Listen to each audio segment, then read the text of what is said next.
Welcome to the Rim Break Rodeo. We hope this video helps. You're ready to begin. Open accounts. Google. Calm and choose Create Account for My Business. Enter your business name, contact phone, and a recovery email so you can restore access later. Once done, decide whether to use a free individual Google account or sign up for Google Workspace. Workspace gives business email on your domain, admin controls, and shared drive space.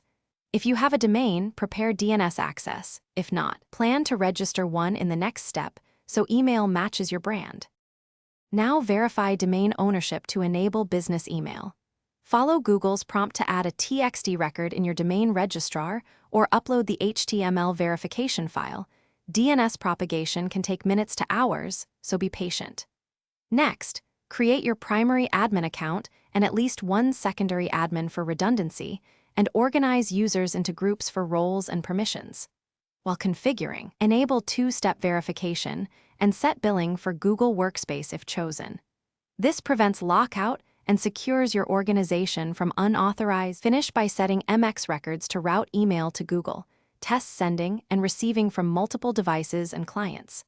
Migrate existing mail, contacts, and calendars using Google's data migration tools, and confirm Drive and shared drive permissions. Make sure compliance and sharing settings match company policy.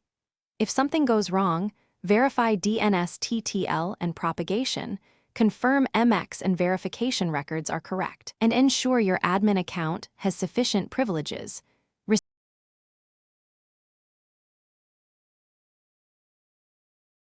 Thanks for watching. Consider subscribing if we helped you.